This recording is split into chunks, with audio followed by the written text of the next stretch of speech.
She bangs, she bangs. Oh, baby, when she moves, she moves. Oh, what's going on, world? It's your boy. Back at it again. Back at it. Maximum Supreme Pizza, yo. And we here again, once again. Perhaps a third time, after the second again, to do another epic movie review. Come on, give it to me, give it to me.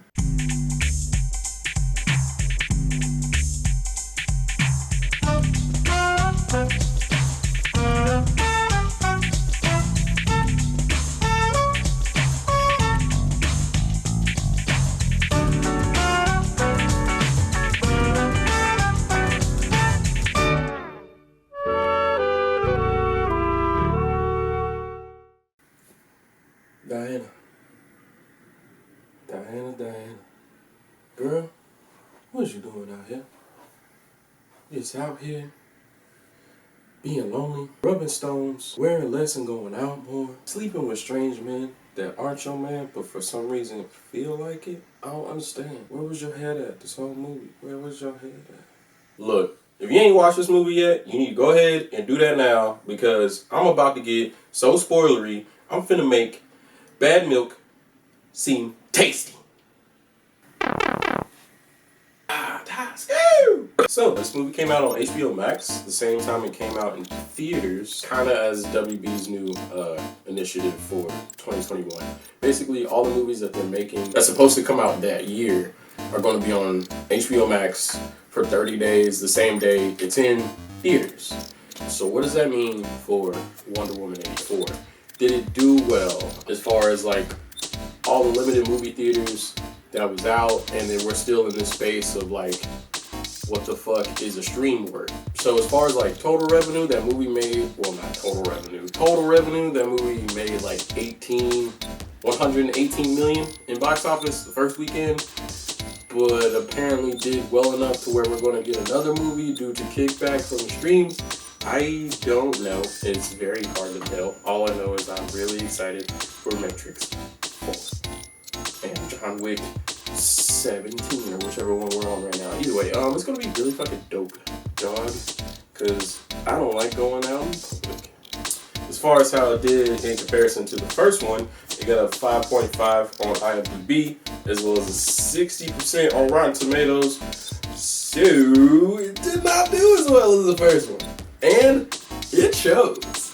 Mainly because I could not tell if this was Wonder Woman or Spider-Man, because whose ever idea it was to use the lasso as much as they fucking did in that movie needs to be fucking fired.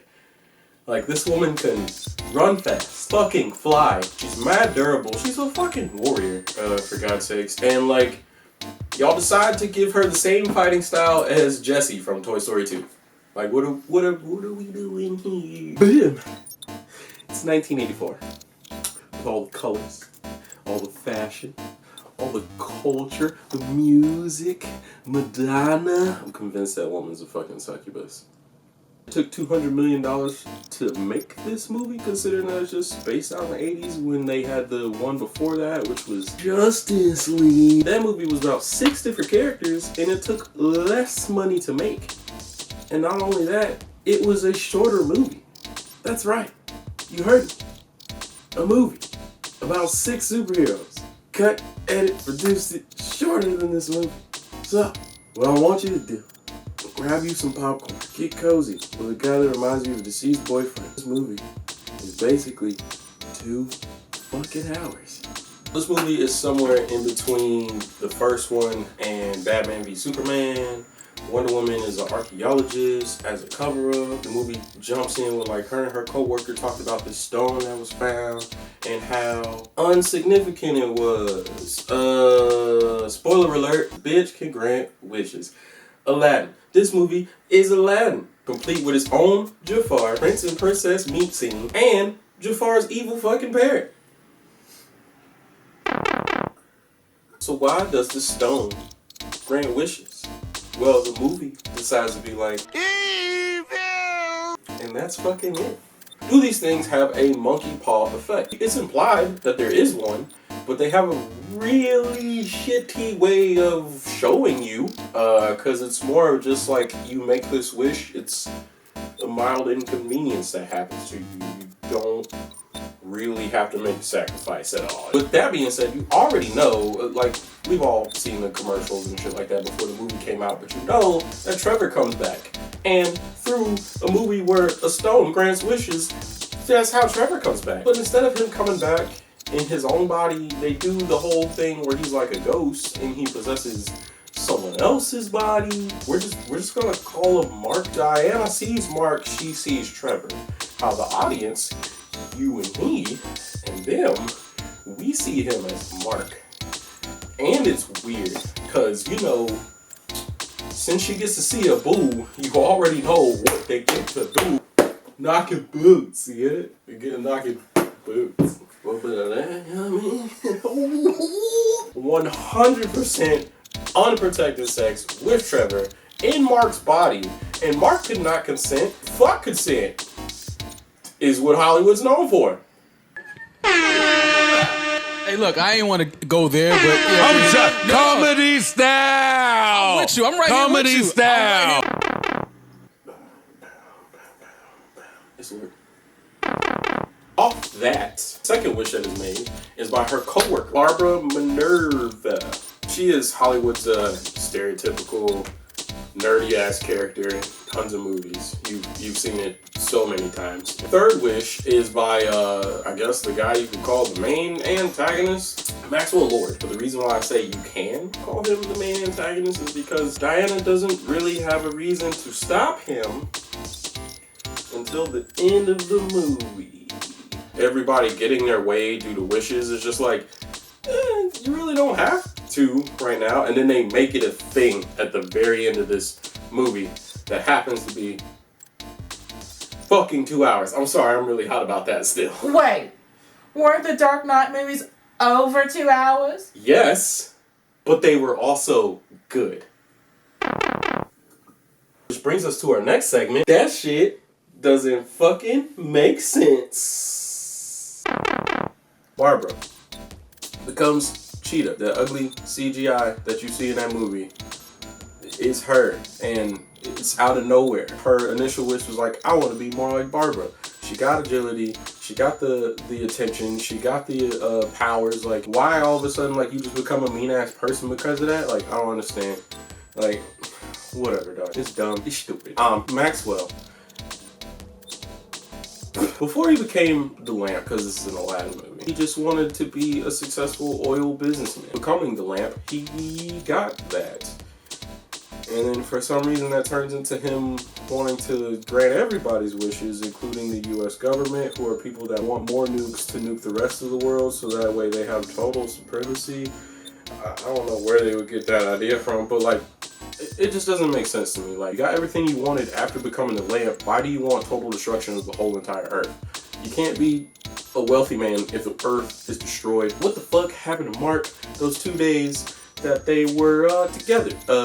Is Mark just dead? What happens when ghosts inhabit your body, but your soul is still there?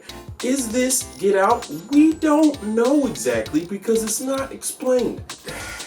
Y'all remember in the trailers where she's like wearing like this golden armor? Let's just call it the golden armor from Power Rangers, because that's essentially what it is. The strongest warrior in Themyscira wore this armor crafted from everyone else's weapons, and then like just destroyed everyone in a certain battle, but she died. She kept the armor and then she uses it at the end of the movie.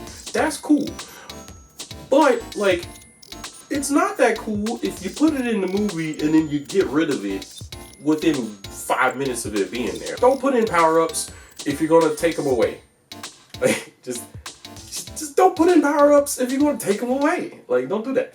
The scene where her and Trevor just show up to this fucking base that just has planes, and then they just jack one. Trevor does not know anything about airplanes in the 80s. So much has changed from whatever fucking point in time he was, 30s, whatever, to the 80s. Like, planes have engines now, lift and thrust and all this other stuff, and control systems. He can't fucking fly a plane because he doesn't know. But he does it anyway because movies.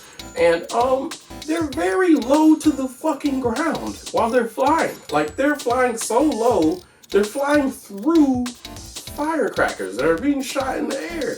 You're a terrible pilot, dog. You're a terrible pilot. Sorry, you suck. Second part of that is out of nowhere. Trevor's like, they see us on the radar, we can't escape. First of all, how the fuck do you even know what that is? You weren't there when that was made. Moving on. He's like, yo, they see us on the radar. There's no way that we're going to be able to escape. And then she's like, don't worry, check this out. Fucking wipes her hands and then puts her hands on everything, and then the jet becomes invisible. Don't get me wrong. I do like the concept of the invisible jet being in stuff, but this was not a good way to implement it because, like, jets run off of signals and stuff when you're in the air. So just because you turn the jet invisible doesn't mean that it's still not in the air and it still can't be seen on radar. That's not how that shit works. Like, why is it that with Wonder Woman's wish of wanting Trevor to be back, how does that mean, like, that reverts all of her powers? And then, like, that's not even the case for real, because she's noticeably weaker. And then as soon as she's just like, I don't need you anymore, I renounce my wish, all of a sudden she can run faster and she can fly. Like, why is that the monkey paw effect of just wanting your dead boyfriend back?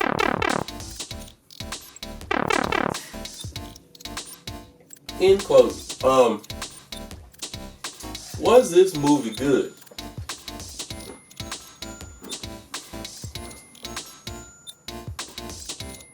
No. But that doesn't mean that it was a bad movie. Let me explain why. This movie was good to the younger demographic, and for, I guess, like, the older folks that miss watching, like, the really old, like, 60s, early 70s, like, Wonder Woman TV show. They're just like, oh man, I get to see how it works generation to generation. If you are an avid fan of the comic books, no, this was not a great movie. You probably like the first one more than this one. I definitely enjoyed the first one more than this one, and I had high hopes for this one. Like, I'm literally hoping that Wonder Woman saves live action DC. And it looks like we're just passing the ranks on to Shazam and Aquaman right now. Unless their second movie suck. And then it's just like, oh, we're back to square fucking one. Let's make the 1000th fucking Batman movie and hope it works out. If you just are a fan of Wonder Woman in general, go watch the movie. You'll probably have a good time.